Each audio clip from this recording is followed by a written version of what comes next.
तो welcome back. आज हम लोग आगे फोटोसिंथेसिस को स्टार्ट करते हैं। तो आज हम लोगों को जो स्टार्ट करना है उनको C3 साइकिल से स्टार्ट करना है। मतलब लास्ट लेक्चर तक हम सब पढ़ चुके हैं non cyclic photophosphorylation, cyclic photophosphorylation and chemiosmotic hypothesis हम सब पढ़ चुके हैं। आज हमको C3 साइकिल से स्टार्ट करना है। बट उससे पहले मेरे को आपको थोड़ा सा रिडॉक्स पोटेंशियल का कंसेप्ट समझाना है। जो हम अप हिल डाउन हिल की बात करते हैं ना नॉन साइक्लिक फोटोफॉस्फोरिलेशन में, वो मेरे को आपको थोड़ा सा आज और अच्छे से एक्सप्लेन करना है। ठीक है, तो हम सबसे पहले रिडॉक्स पोटेंशियल पढ़ लेते हैं थोड़ा सा, and then we'll start with the C3 cycle और द केल्विन साइकिल। ओके, तो हम यहाँ से इसको स्टार्ट करते हैं। तो रिडॉक्स पोटेंशियल देखिए मैंने क्या बताया था। रिडॉक्स पोटेंशियल क्या होता है? It's the ability of an species, electron species, to gain electron and get reduced. ठीक है, तो मैंने आपको क्या बोला था, जो लो रिडॉक्स पोटेंशियल होता है, लो रिडॉक्स पोटेंशियल, तो उसकी लो एबिलिटी है to gain electron and get reduced. और एक स्पीशीज़ है मान लीजिए हाई रिडॉक्स पोटेंशियल, मतलब इसकी ज़्यादा है capacity to gain electron and get reduced. तो ये लो रिडॉक्स पोटेंशियल पे मतलब ये मोर नेगेटिव होगा। ठीक है, और ये हाई रिडॉक्स पोटेंशियल पे मतलब ये मोर पॉजिटिव होगा। तो जो फ्लो ऑफ इलेक्ट्रॉन्स होता है हमेशा, वो आपको एक चीज़ याद रखनी है, वो लो रिडॉक्स पोटेंशियल से हाई रिडॉक्स पोटेंशियल की तरफ होता है। ठीक है, इसको होता है। तो जब लो रिडॉक्स पोटेंशियल से हाई रिडॉक्स पोटेंशियल की तरफ होता है तो इसको हम बोलते हैं this is an energetically feasible process, it is an energetically favoured process.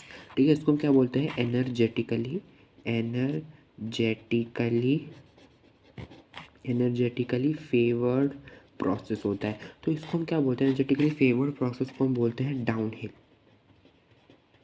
तो अब आप समझिए क्या होता है, देखिए।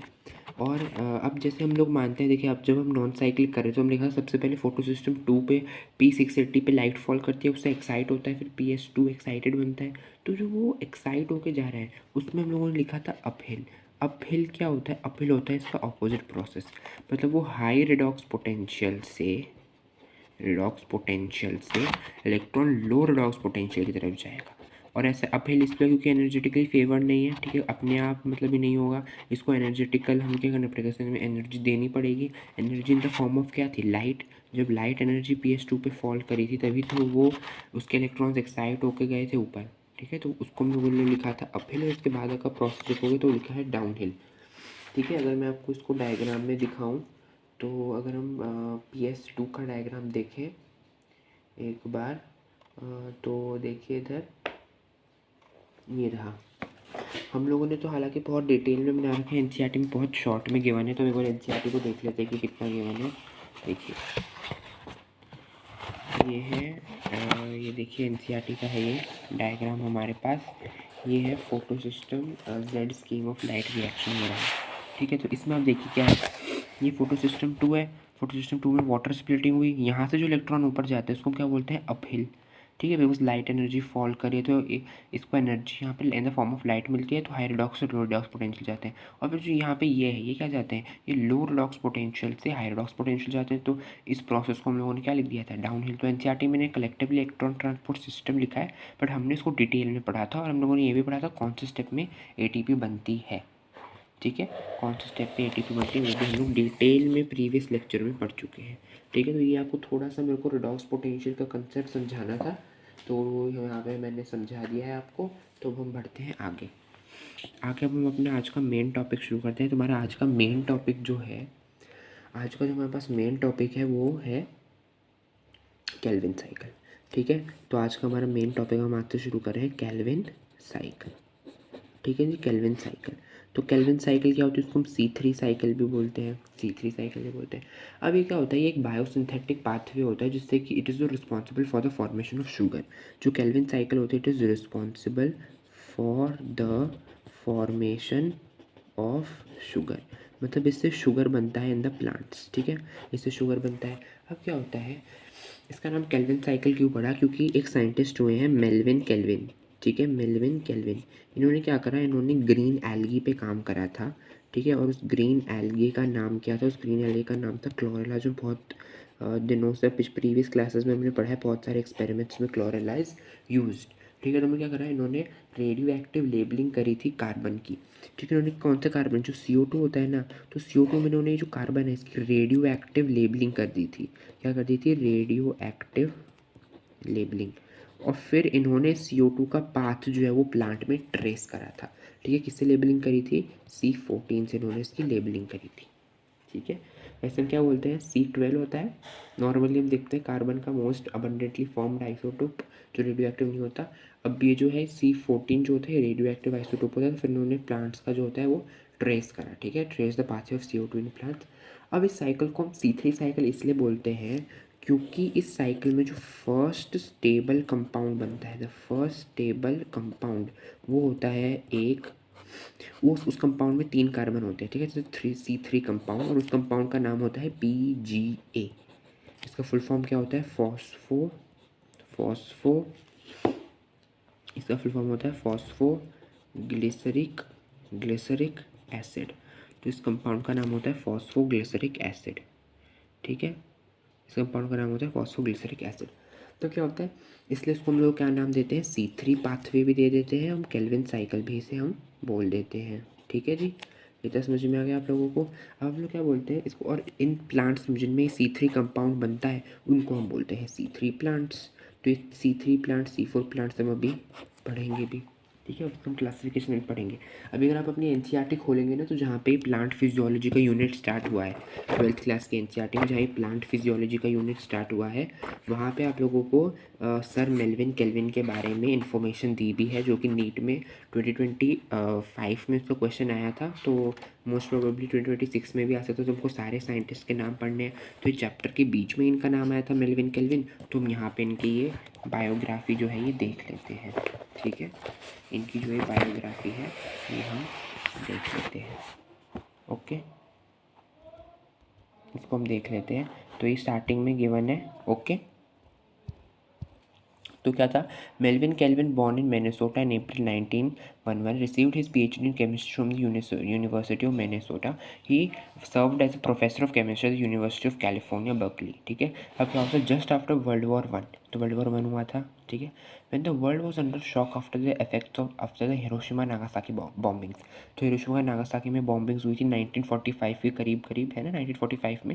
And seeing the ill effects of radioactivity, मतलब बॉम्ब डाले थे, राइट। तो क्या हुआ था, रेडियो एक्टिविटी के इल इफेक्ट्स थे, आफ्टर इफेक्ट्स। तो क्या करता, केल्विन और उनके को वर्कर्स ने उनको रेडियो एक्टिविटी को बेनिफिशियल यूज़ में पुट करा, ठीक है।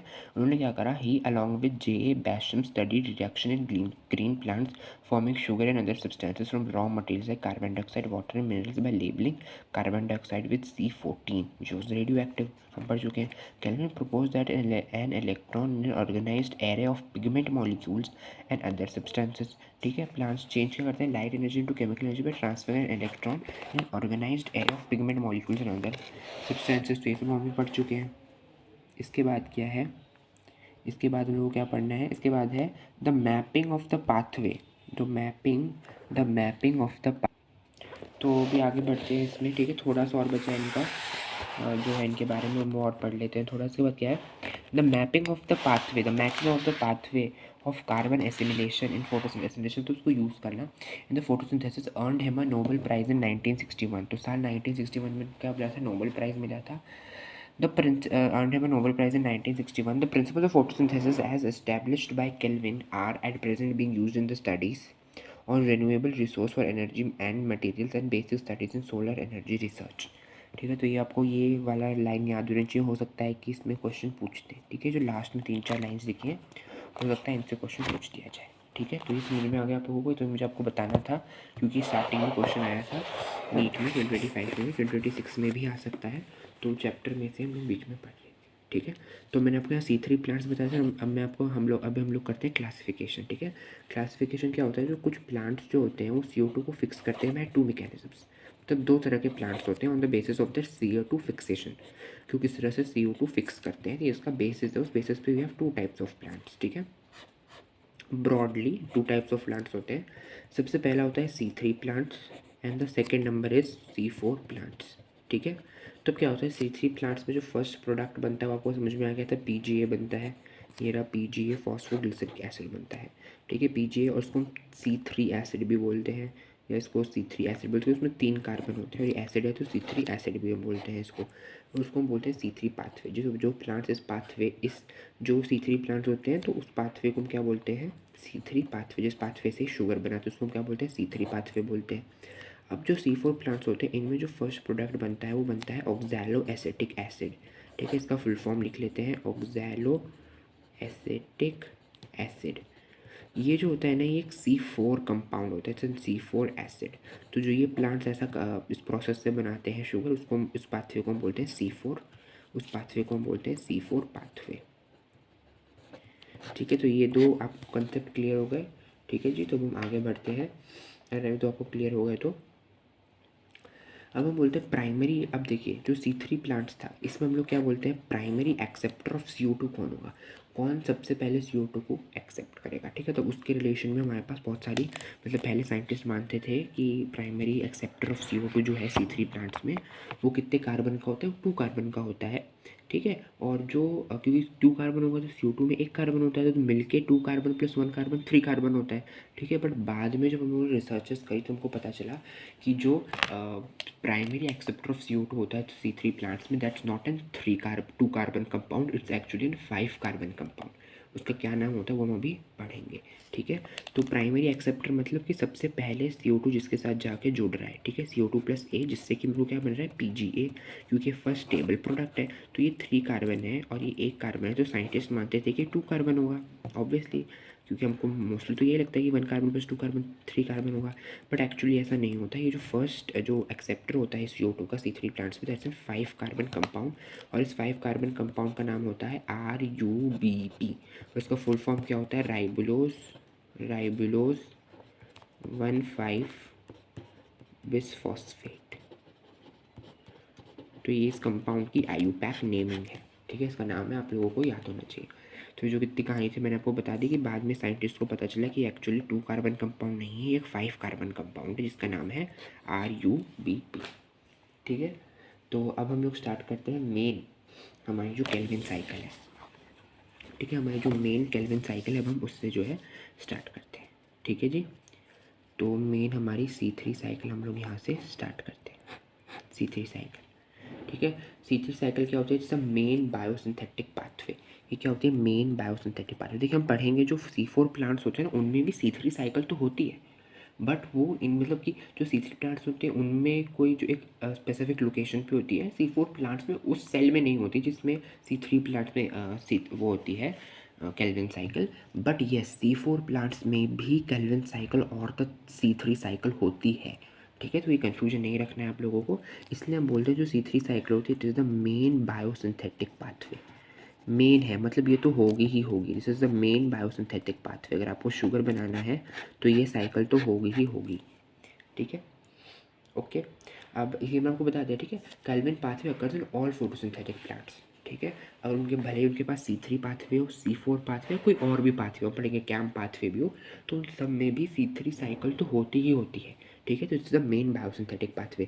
अब इस साइकिल की होती है हमारे पास 3 स्टेजेस, या आप बोल लीजिए 3 स्टेजेस या 3 स्टेप्स। ठीक है, 3 स्टेजेस या 3 स्टेप्स होते हैं। ठीक है, सबसे पहला स्टेप जो होता है साइकिल में होता है कार्बोक्सिलेशन। ठीक है, हम उसको पढ़ेंगे कार्बोक्सिलेशन का मतलब क्या है। दूसरा होता है रिडक्शन, और तीसरा स्टेप होता है रीजनरेशन। ठीक है, regeneration, carboxylation, reduction and regeneration. ठीक है, अब आपको ये समझ में आएगा C3 प्लांट्स में जो प्राइमरी एक्सेप्टर ऑफ CO2 होता है, तो अगर आपसे क्वेश्चन पूछा जाएगा primary acceptor of CO2 in C3 plants is RUPP। Okay, ribulose 1,5 bisphosphate. ठीक है, अब एंजाइम, अब देखिए ये CO2 था, ये इस RUBP के साथ जुड़ा। ठीक है, और इसने बना दिया PGA, बना दिया। अब इसके बीच में एक एंजाइम भी लगता है इस प्रोसेस में। ठीक है, तो इस एंजाइम का अब अगेन देखिए ये RUBP भी बहुत इंपॉर्टेंट है, और अभी जो एंजाइम आपको बताया जाएगा वो भी बहुत इंपॉर्टेंट है। उस एंजाइम का नाम क्या है, रूबिस्को। देखिए रूबिस्को आपको ऐसे लिखना है, R कैपिटल, फिर U स्मॉल, फिर B capital, I S small और CO कैपिटल। ठीक है, तो इसका फुल फॉर्म क्या होता है, तो what is the full form of this enzyme. इस एंजाइम का फुल फॉर्म हम लोग क्या लिखते हैं, इसका फुल फॉर्म होता है रूबिस्को। रूबिस्को है तो राइबुलोस बिसफॉस्फेट कार्बोक्सिलेज एंड ऑक्सीजनेस, ये इस एंजाइम का पूरा नाम होता है। ठीक है, अब ये जो क्या होता है, इट इज़ द मोस्ट, अब देखिए ये जो होता है ना, हम रूबिस को बोलते हैं it is the most abundant enzyme या प्रोटीन, क्योंकि हमको पता है ऑल, हम बोलते हैं क्योंकि मोस्ट अबंडेंट एंजाइम है प्रोटीन, क्योंकि हमको पता है all enzymes are proteins except the ribozymes. जो राइबोजाइम्स हम लोग किस में पढ़ते हैं, हम लोग मॉलिक्यूलर बेस में पढ़ते हैं। मैंने बताया था ना आपको कि 23S RNA होता है ना, और 28S होता है RNA। 23S जो होता है वो प्रोकैरियोट्स में होता है, 28S जो होता है वो यूकैरियोट्स में होता है, जो पेप्टाइडल ट्रांसफरेज एंजाइम होता है। ठीक है, एनीवेज बस वो जो राइबोजाइम्स होती हैं वो प्रोटीन नहीं होते, otherwise all enzymes are protein. तो या तो मैं एंजाइम लिखूँ या प्रोटीन लिखूँ, एक ही बात है। तो this is the most abundant enzyme of protein in the whole biosphere. जो हमारा पूरा बायोस्फीयर है, मतलब प्लांट्स वगैरह, फंजाई, माइक्रो ऑर्गेनिजम्स, एनिमल्स वगैरह सब। ठीक है, तो ये इसको सबसे ज़्यादा होता है। ठीक है,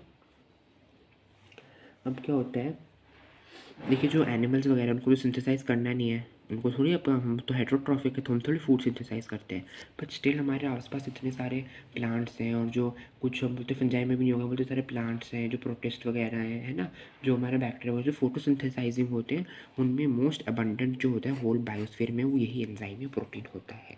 अब इसका नाम कार्बोक्सिलेज ऑक्सीजनेज इसलिए लिखा क्योंकि इस एंजाइम की एफिनिटी CO2 के लिए भी होती है और O2 के लिए भी होती है, ये दोनों के साथ ही कंबाइन करता है इसकी एक्टिव साइट। ठीक है, अब क्या होता है, जो CO2 और O2 होती है ना, वो उसकी एक्टिव साइट के लिए कम्पीट करती हैं। जो CO2 और O2 होती हैं, दिस कम्पीट, ये कम्पीट करती हैं एक्टिव साइट के लिए। ठीक है, अब क्या होता है, रूबिस्को के पास ना हाई एफिनिटी होती है, किसके लिए, CO2 के लिए हाई एफिनिटी होती है देन O2। कब, when the CO2:O2 ratio is nearly same, मतलब ये सेम है, मतलब जितने मोल्स, मतलब जितनी CO2 है उतनी ही O2 है। अगर दोनों का अमाउंट इक्वल होगा तो इस रूबिस्को एंजाइम की एफिनिटी ज़्यादा CO2 के लिए होती है, ऑक्सीजन के लिए नहीं होती। कब, जब ये होता है। बट अगर रिलेटिव कॉन्सेंट्रेशन दोनों में से कितना, मान लो अगर CO2 ज़्यादा हो गया O2 से, बहुत ज़्यादा है, ठीक है, तो CO2 ही बाइंड करेगी। अगर O2 ज़्यादा हो गया CO2 से तो O2 बाइंड कर जाएगी। तो मतलब अगर देखिए, अगर रेशियो सेम है, देखिए मेन डाउट तो कब आता है, जब रेशियो सेम हो। अगर रेशियो सेम होगी तो CO2 के लिए ज़्यादा एफिनिटी होती है, और अगर रेशियो सेम ही नहीं है, अगर उनका पता चल रहा है कि हम उसका रिलेटिव अमाउंट जो है वो कंसनट्रेशन ज़्यादा है एक गैस का CO2 या O2 में से, तो वो एंजाइम उसी के साथ बाइंड करेगा। ठीक है, तो ये तो बात हम लोगों को पता है। ठीक है, एंजाइम कौन सा है, रूबिस्को ऑब्वियसली। तो अब हम लोग आते हैं मेन साइकिल पे। ठीक है, इतना समझ में आ गया आप लोगों को। अब हम लोग आते हैं मेन साइकिल पे। ठीक है, हमारे पास क्या होता है, सबसे पहले हमारे पास है राइब्यूलोज 1,5 बिसफॉस्फेट। ये क्या है, हमारा primary acceptor of CO2 in C3 plants. ठीक है, ये होता है हमारे पास प्राइमरी एक्सेप्टर। अब हम बोलते हैं इसमें सबसे पहला स्टेप, फर्स्ट स्टेप। ठीक है, अब हम लोग क्या करते हैं, फर्स्ट स्टेप में क्या बताया था मैंने आप लोगों को, एटमॉस्फेयर से क्या आएगी, CO2 आएगी और वाटर आएगी। ठीक है, CO2 आएगा और वाटर आएगा। ठीक है, अब एंजाइम कौन सा लगता है यहाँ पे, रूबिस्को एंजाइम लगता है, हम लोग पढ़ चुके हैं। तो इससे क्या बनता है, इससे हमारा क्या बनता है, इससे हमारा बनता है 3-फॉस्फोग्लिसरेट। 3-फॉस्फोग्लिसरेट, ठीक है, 3-फॉस्फोग्लिसरेट बनता है। ठीक है, 3-फॉस्फोग्लिसरेट बन गया। अब इसके बाद वाले स्टेप में क्या होता है, हमको एक ATP और एक NADPH की रिक्वायरमेंट होती है। ठीक है, क्योंकि मैं आपको बताया ना, जो ATP और NADPH हमारी जो लाइट रिएक्शन में लगी है, हम उनको डायरेक्ट रिएक्शन में यूज़ करेंगे ना, तो एग्जैक्टली कहाँ यूज़ हो रही है, वो एग्जैक्टली इस स्टेप पे यूज़ हो रही है, रिडक्शन करने के लिए। किसका, इसका 3-फॉस्फोग्लिसरेट का रिडक्शन करने के लिए। ठीक है, तो रिडक्शन होगी, जब इसमें से एनर्जी, आप ATP से एनर्जी निकालोगे तो क्या बचेगा, ADP बचेगा, इनऑर्गेनिक फॉस्फेट बचेगा। ठीक है, क्योंकि इसी से तो ATP बनता है कंपाउंड, तो इसमें से एनर्जी ले ली तो ये बनेगा ATP और ADP, और PI बचेगा, और NADPH में से क्या बन जाएगा, प्लस, और क्या निकलेगा बाहर, और निकलेगा NADP+। ठीक है, ये तो ATP से एनर्जी निकल ली तो ADP और इनऑर्गेनिक फॉस्फेट बच गया, और NADPH से एनर्जी ले ली तो NADP+ बच गया। ठीक है, तो अब ये जो 3-फॉस्फोग्लिसरेट है किस में कन्वर्ट हो जाएगा, ये कन्वर्ट हो जाएगा मेरा ट्रायोस फॉस्फेट में। ठीक है, ट्रायोस फॉस्फेट। अब ट्रायोस फॉस्फेट से आपको क्या समझ में आ रहा होगा, इसमें भी कितने होते हैं, 3 ही कार्बन होते हैं इसमें, और इस ट्रायोस फॉस्फेट से बन जाता है ग्लूकोज या स्टार्च, ग्लूकोज या स्टार्च। ठीक है, अब क्या होता है, अब नेक्स्ट स्टेप में क्या होता है, इसका रीजनरेशन होगा। ठीक है, रीजनरेशन होगा, और रीजनरेशन के बाद किसका रीजनरेशन होगा, आरयूबीपी का। अब देखिए आप, कॉमन सी ये चीज़ है, इसको क्या बोलते हैं, केल्विन साइकिल। देखिए कॉमन सी चीज़ है, अगर आरयूबीपी का रीजनरेशन नहीं होगा तो आफ्टर सम टाइम आरयूबीपी तो खत्म हो जाएगा, तो फिर ये साइकिल स्टॉप हो जाएगी। So regeneration is a very important and a crucial step, ये हम आगे लिखेंगे भी। ठीक है, तो it's an very important and crucial step. तो यहाँ पे सबसे पहला स्टेप, हम स्टेप्स की नेमिंग लिखते हैं। देखिए राइबोलोज 1 आरयूबीपी में जब इसको ऐड हुआ, CO2 एटमॉस्फेरिक CO और H वाटर आया, तो क्या बना था, 3-फॉस्फोग्लिसरिक एसिड। ठीक है, जो फर्स्ट स्टेबल कंपाउंड था C3 प्लांट्स में। तो इस प्रोसेस को हम क्या बोलते हैं, इस प्रोसेस को हम बोलते हैं कार्बोक्सिलेशन। वो बताया था 3 स्टेप्स में होती है, तो ये हो गया कार्बोक्सिलेशन। देखिए 3 स्टेप्स में से कार्बोक्सिलेशन हम लोग पढ़ चुके। दूसरा क्या था, रिडक्शन। तो रिडक्शन कहाँ हो रहा है, देखिए यहाँ पे इसका क्या होगा, रिडक्शन होगा। यहाँ पे दूसरा स्टेप क्या होता है, रिडक्शन। यहाँ पे हो गया रिडक्शन, तो हम रिडक्शन भी कर चुके। और थर्ड स्टेप यहाँ पे क्या होगा, थर्ड स्टेप यहाँ पे क्या होगा, इसका रीजेनरेशन। यहाँ पे हो गया इसका रीजेनरेशन। ठीक है, तो ये तीसरा स्टेप भी हम लोग पढ़ चुके। अब क्या होता है, रीजनरेशन ऐसे मुफ्त में नहीं होता है। रीजनरेशन के लिए क्या करता है, ATP दोबारा से रिक्वायर होती है। A1 ATP is required for the process of regeneration.